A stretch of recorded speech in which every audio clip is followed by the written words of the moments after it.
really appreciate the invitation and a chance to talk about foot and mouth disease strategies. I think I was asked here because there'd been a group that's been looking at this. There actually was a tour group that went and looked at some options that we might have around foot and mouth disease vaccines. So I'll talk about that in this talk. I do want to thank Daryl Stiles and John Zach, provided some of the slides that I'm using here today. So I'm not going to spend a lot of time going over the disease. This group clearly knows what foot and mouth disease is, but I did want to emphasize and remind us about that there's 7 serotypes, but numerous subtypes, and that becomes really relevant when we talk about our options with regard to vaccine and vaccine protections. There's still a lot of FMD in the world, either endemic or intermittent, sporadic, areas that may be free with vaccination, countries with different types of zones, whether they're FMD free or free with vaccination. And also, we know that we still don't have the ideal reporting and all of the reporting that we'd like to have. These are maps that are made available by the World Reference Lab for Foot and Mouth Disease, and this is located at Purebright in the UK. One way we talk about FMD and the distribution of FMD is talking about pools, and you talk about 7 different pools. That doesn't mean that these do not move and that there's examples of movement out of their regional aspects. And another important point is the A that may be found in one pool may not be the same as the A that's found in another pool. But as you look at this, you can see that many countries are not just dealing with one FMD. They're having to deal with more than one serotype and subtypes within that. One important point, you don't see C up here. Of the 7 serotypes, C has not been seen since 2004. It's one that South America has dealt with, but that we have not seen recently. And that factors in as you start looking at what are the recommendations. If you were to have an FMD antigen bank, what would you put in that? And the World Reference Lab puts together, and every quarter they publish this list. So you can go on and just look for World Reference Lab FMD, and you can find their reports. They issue reports when there's new isolates that are moving around. Countries in general do a good job of getting at least genetic sequence information to the World Reference Lab. Ideally, they like to get isolates as well. And what they do is try to look at what's moving around, how it's moving, and what types of vaccines would best match with that particular subtype. So they put them together based on high priority, medium priority, and low priority. And you'll see here, C is here as a low priority, and that's, as I talked about, it's not one we see circulating. Obviously, we know that there's an accidental introduction, but also intentional introduction. So as you go to try to look at what you keep in a vaccine bank, you need to keep in mind what potentials that there may be as well. One of the things you'll notice is that there are a large number of these. I think there's 23 on the list, and I think about 11 of them are A's. And what that tells you is once you know you have an A, you still don't know what vaccine you need to use, because you really need to understand which A it is, and there's quite a bit of variation in those as well. So some of these you'll see you don't need many to cover it, others you need to have quite a range, and that's the challenge as you go to put a vaccine bank together, or you look to see what you may vaccinate with. And you may have some level of protection across subtypes that aren't a perfect match, and with high potency vaccines you may actually, there's a little bit of work to show you may have some things across serotypes, but still it's not protection that you can really count on. I want to just back up a minute and talk about just what do we see as the scope of types of FMD outbreaks. Jim Roth has put this together at Iowa State in the Center for Food Security and Public Health, and starts out with a focal FMD outbreak. This is probably one we could identify early, get control of, would not necessarily look to vaccinate. A moderate regional FMD outbreak might be one where we need some level of vaccination. Type 3, a large regional. Type 4, widespread. Then we get into the type 5 catastrophic, where we've really lost control of it, and it's going to be a long period of time for us to address. And then I guess type 6 would get you in the worst case scenario if it turns out to be a North American type issue. And we work very closely with our Canadian and Mexican counterparts through the North American Vaccine Bank as well as other groups, because we know with the live animal trade that we have between our countries, it is a disease that we could move between our countries perhaps before any one of the three of us would detect it. Our goals for FMD response are to obviously detect, control, and contain it as quickly as possible. There's been economic work that's been done to show hours can make a difference in your early detection, and with the number of animals that we have moving on the road every day, you have the potential to continue to move that across the country. We do want to eradicate it using strategies that stabilize the agriculture, the food supply, the economy, protect public health, protect the environment as we work through those strategies. An important area that I think has come about more recently in the approaches that the state and federal animal health officials have taken with industry is to look at continuity of business. I think we all heard about the stop movement. There'd just be this massive stop movement. And there's a realization that with the types of trade and the way the businesses are that we have today, that we really need to not be in that type of situation very long at all, and we need to find ways for continuity of business to be able to move non-infected animals and non-contaminated animal products. This is, the handout in the back has several, and these are all up on the APHIS website in the FedPrep area. So this is all publicly available information that describes approaches and as we move ahead. And specifically in this talks about our different strategies, our 7 different strategies. And the one I'm not going to talk about is the no action one. I think it's highly unlikely we would consider that would be our first choice of no action if we were to have FMD into this country. But there is potentially a scenario where we would realize we'd have some real challenges with addressing the disease. So first, and this is the strategy we used to talk about years ago, was stamping out, that's going to be our immediate reaction. We'd be stamping out. And obviously, if it's a small focal outbreak, that would be what we would look to do to be able to get back into the trade arena as quickly as possible. Another one that we talked about in the past was the vaccination to kill, where we would depopulate our clinically affected animals, potentially in contact animals, and then vaccinate to buy some time to get control of it, the buffer zone concept, and then the intent would still be to dispose of those animals. Another version of that that's been talked about more recently is vaccination to slaughter. Can we vaccinate those animals and spare that protein in some cases, and can we move those animals into slaughter? And then another version of that, but would be stamping out, where we would see affected animals, but then looking at a vaccination to live policy that would require us then to do quite a bit of surveillance to show that the virus is no longer circulating. Obviously, any combination of these actions and options would be taken depending on the particular situation that we were in. And then if we were to get into an endemic situation, that's a vaccinate to live without the stamping out. So that gets us into that response where we're more in a national strategy or a national scope of an outbreak, and we really wouldn't see that the other ones are going to be effective over a long haul. We've got challenges, as we talked about stamping out, and I think years and years ago, and probably 20 years ago when some of us were in emergency management working groups, that was, we're going to stamp it out. And then as reality started setting in with thousands of animals that you potentially could have, and the fact and realizing the movement that we have of animals in this country for trade reasons and business reasons, that really becomes less and less feasible.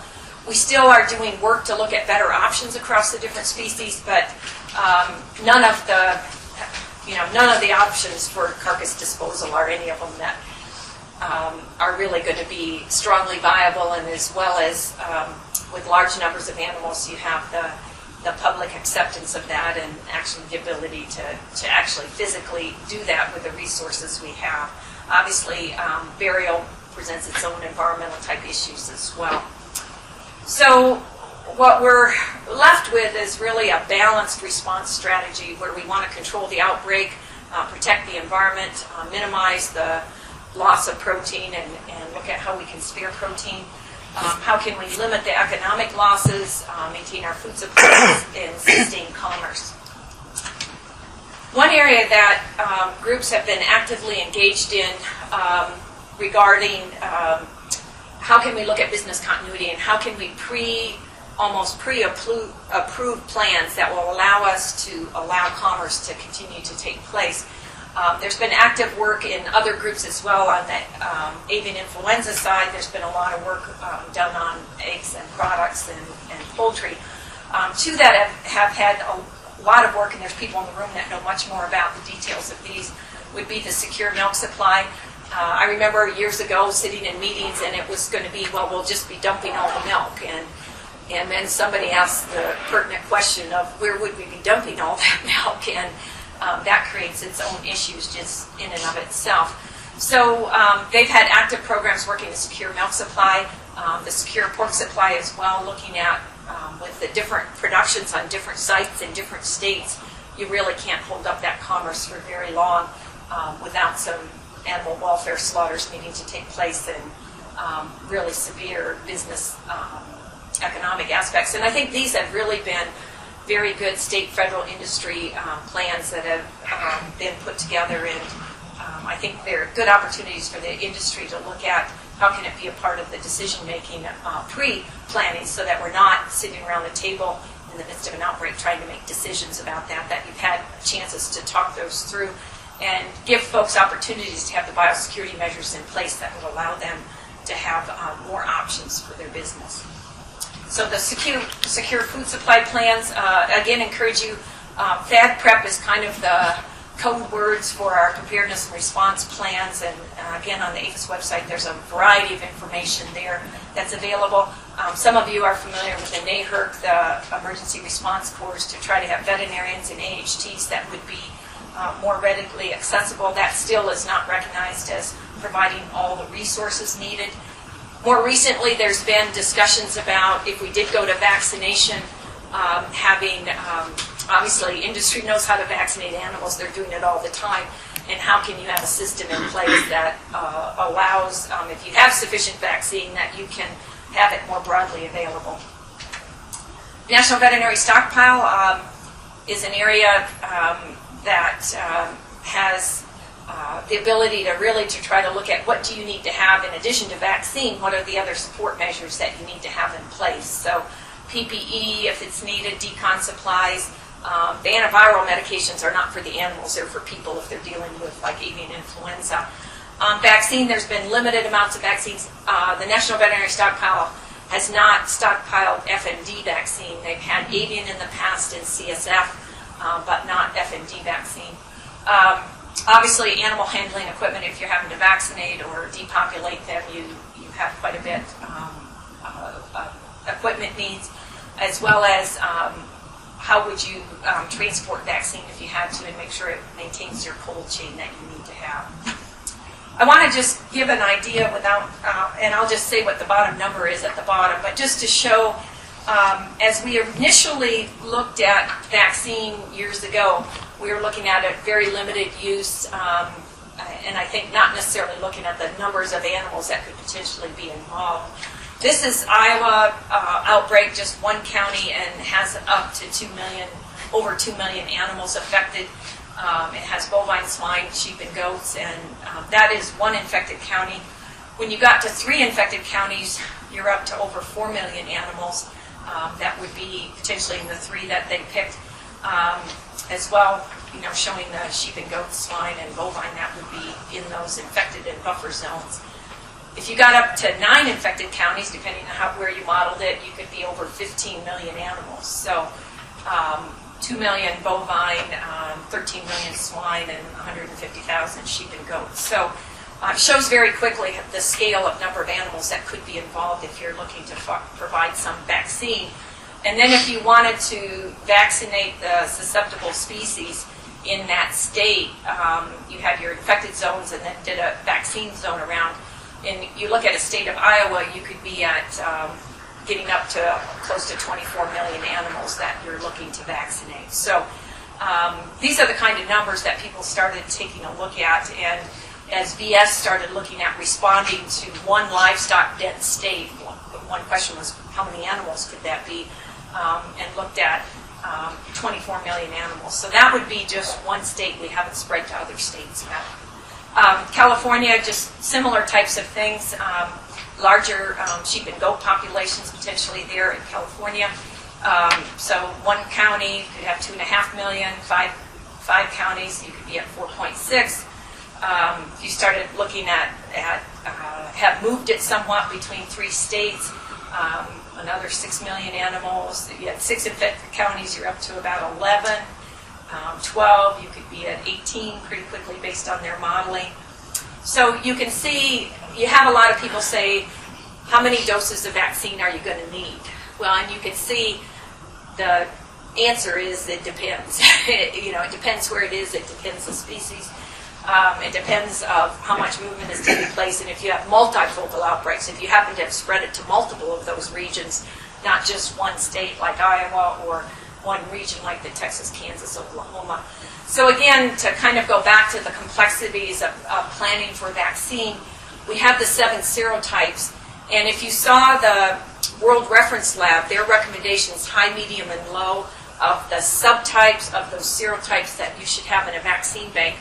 And that list varies because it does change a little bit, but between 22 and 24 or 25 different recommendations for vaccine banks. So obviously the holy grail is, just like we want it for human influenza vaccine, is the universal vaccine. That would work on all serotypes, all subtypes.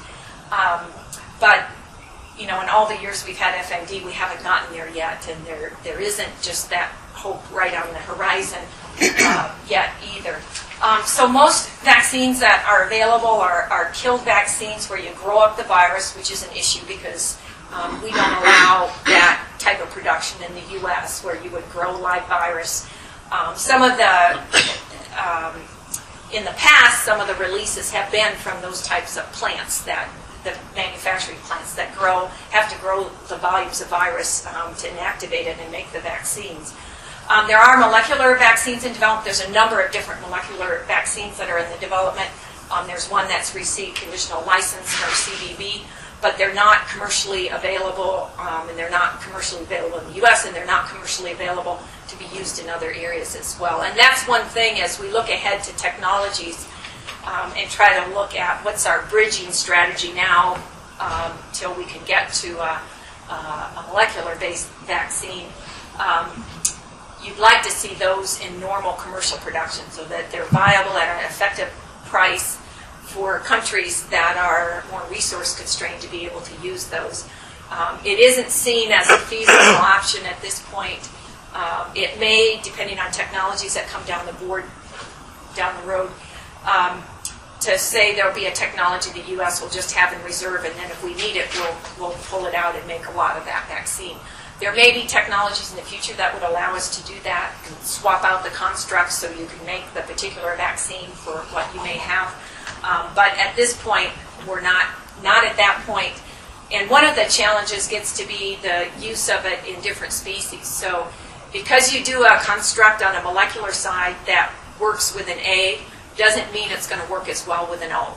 So you can't just say, well, it worked with A, so now I'm going to make, I'll just insert the genes I want into make the 23 other types that I might want to have and just think it's going to work without testing it, because you get differences between subtypes in the effectiveness when they use new technologies. You also can have a difference in the species response as well. So it may work well in cattle, but not as well in swine. So it isn't a simple answer. So as we look ahead, I think the challenges for all of us is, what do you look at for technologies now if you want increased number of doses versus what you might have down the road? You also have another confounding point is emergency vaccines, like what we keep in the vaccine bank and what some companies make actually as their base product is a 6PD50 or a potency, and that relates to potency. The potency helps you in both the duration of immunity, onset of immunity, resistance of that animal to infection, even though none of the vaccines we currently have keep animals from necessarily being infected. But there is a movement afoot with OIE to try to say if you use high potency vaccines, can you get back into trade quicker if you've used a vaccinate to live policy? So that's being discussed at the OIE. Some of the commercial vaccines out there that are used in more resource-constrained countries will be a 3PD50, so they don't have the potency level. So sometimes if you look to say, I'll just go buy a vaccine on the commercial market, it may not be as concentrated a vaccine and have different performance characteristics. So the challenge gets to be, with limited resources, what do you put in your bank? So you've got the high, medium, low, and so you can say, well, I'll go with the high, but you're Betty. And then you have the intentional introduction. What would someone be likely to do on an intentional side as well? So not the perfect vaccines yet. I think there's some hopeful technologies, but we're working through those. So what do we have is kind of what we've got in the interim for the U.S. and North America. We have the North American Vaccine Bank that stores back, which is concentrates that then have to be shipped to the manufacturer to be made into finished product. The benefit of the VAX, the concentrates versus stockpiling finished vaccine. Finished vaccines generally have about a 2-year shelf life, so after 2 years you're done with them. You either have to, if you're stockpiling them, you have to either get somebody to take them before the end of the expiration date or throw them away. The VAX can be stored, if you're storing with manufacturers, you could have them up to 5 years. If you do some of your own storage, you could have them 10 years, potentially be potent longer than 10 years.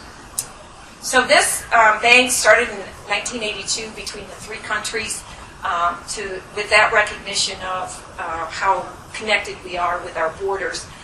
But the doses and the amount that was prepared for that was under the old emergency, probably a different version of an industry and the strategy of a vaccinate to kill strategy. It would be used as just an emergency. You'd do a quick ring and you'd be done and we'd all be back to normal again. And so the amounts that are kept are based on a very limited use. The contributions from Canada, Mexico, U.S. are proportional to the susceptible animal population.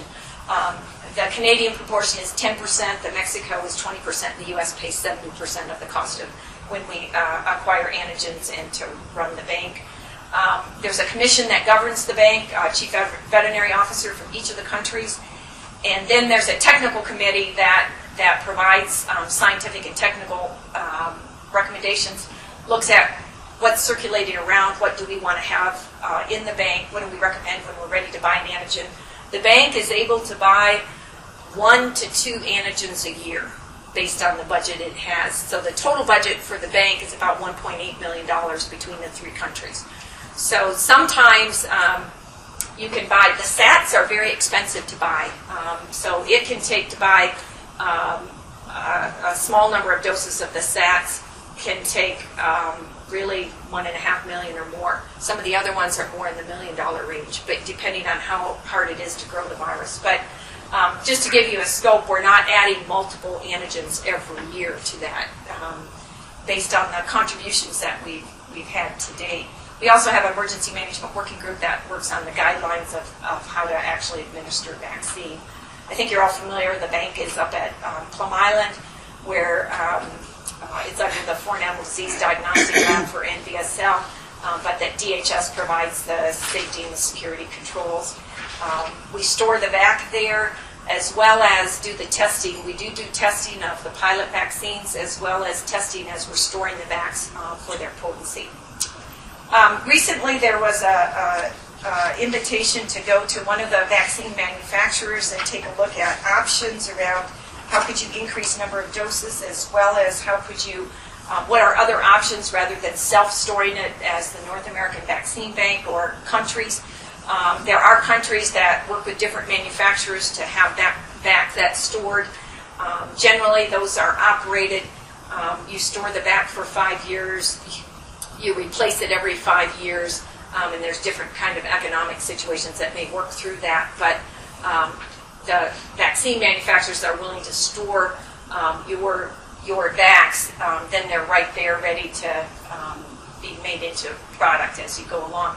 So we had the opportunity to tour Mariel's facility. They have facility at Purebright that's located right by the World Reference Laboratory. They're co-located on the same site, as well as we had the opportunity, this was their manufacturing facility, multiple vaccines, not just FMD here, in Lyon, France. So had an opportunity to take a look at options around storage as well. So there's a lot of, I think, discussion about and a realization of that there's a value to using vaccine to help as one of our strategies. There is already a decision for the bank that will activate the bank as soon as we have FMD and know what is the match from the vaccine bank. It would manufacture the vaccine right away. You wouldn't wait to decide if you're going to use it. You'd start the process to get it made right away. So there also, has been good interest by NIAA and USDA and working together. And I know Annette Jones is collecting data and starting to form a group that would be a working group that would work with USDA. USDA for the last probably year and a half, 2 years, we've had an internal working group on vaccine preparedness to take a look at all the different issues that have come up through this process, as well as to look at the outreach and communication side. So there's been stakeholder meetings starting in September of 2010 to talk about FMD, and we're preparing to work with the NIAA USHA group to start more engagement to go talk about these issues about how could we, if we want more vaccine, what are the options for that? Are there public-private partnerships that might be possible with that? And I think to just talk through what we see as our potential options for the future with that.